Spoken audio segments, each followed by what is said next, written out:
are 7th semester students from the GUC, the German University in Cairo, Egypt, and today we are going to discuss the idea of our project for this semester for the course of CSEN701 Embedded Systems Architecture. Our aim of this project was to implement something for the user's entertainment, so we decided to go for a co-controlled the car, which is a game controlled by 4 cans of Coca-Cola, each for a certain direction, and the user moves the car by either drinking from a can or touching it according to the functionality of each can.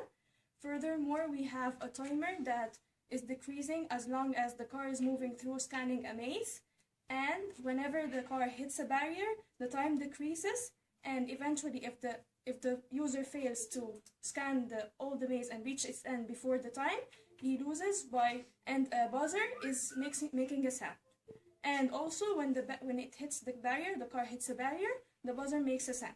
Otherwise, the car is successfully scanning the whole maze and the user wins and an LED lamp lights. One of my 4 colleagues will discuss with you the idea of the implementation and customizing the capacitive sensor to be able to work with the 4 Coca-Cola cans. Hello, this is Ayam. Now I will present for you our controllers in our game. Our controllers in our project are 4 Coke cans, where each Coke can represents one different direction.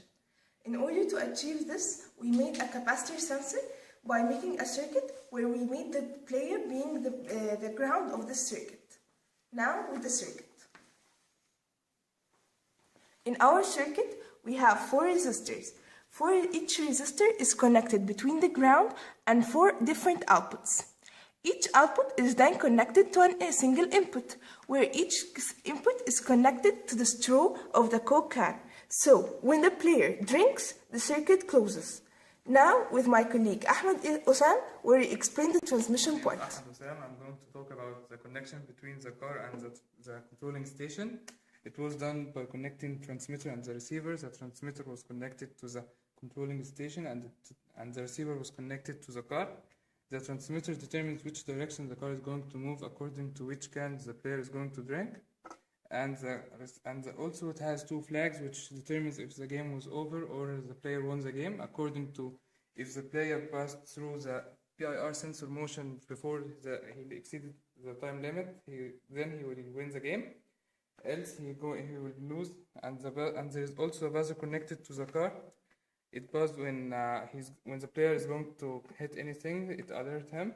And also if the game was over, the car will stop moving and will buzz continuously.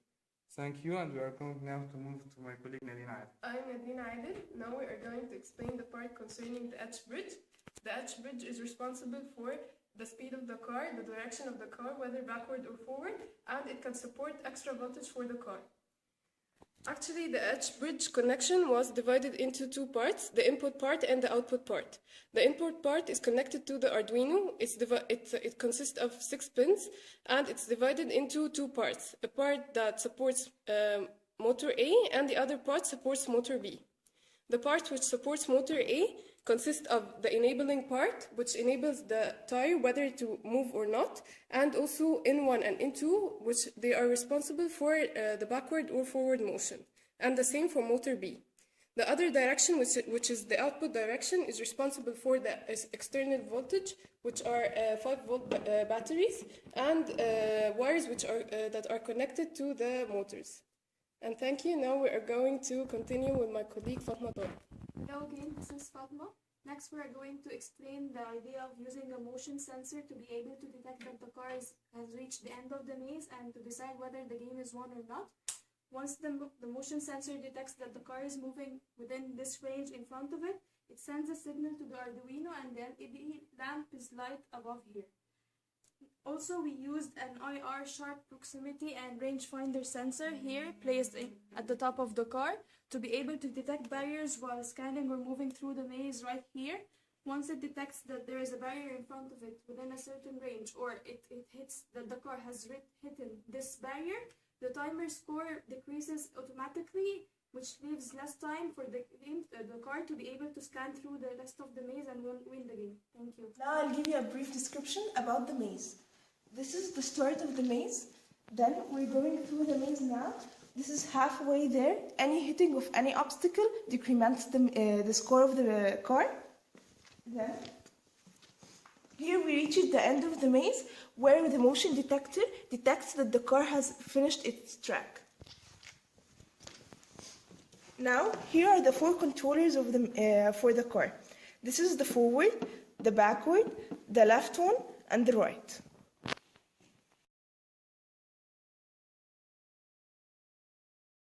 It demonstrates that the car will finish its track, so our player will win.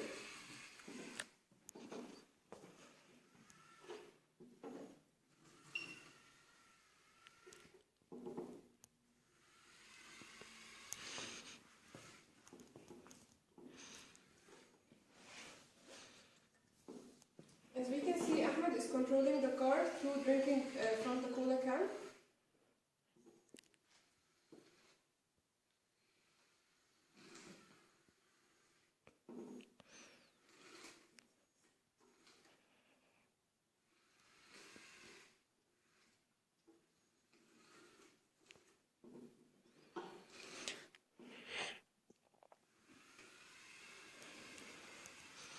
And as we can see here, the lid turned on and it demonstrates that Ahmed has won.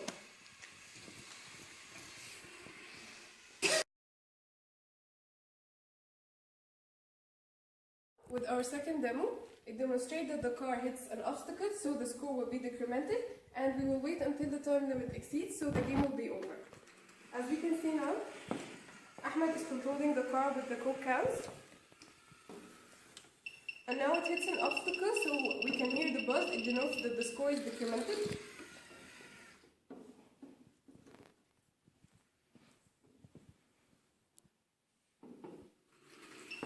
Again, we can hear the same buzz because it hit an obstacle.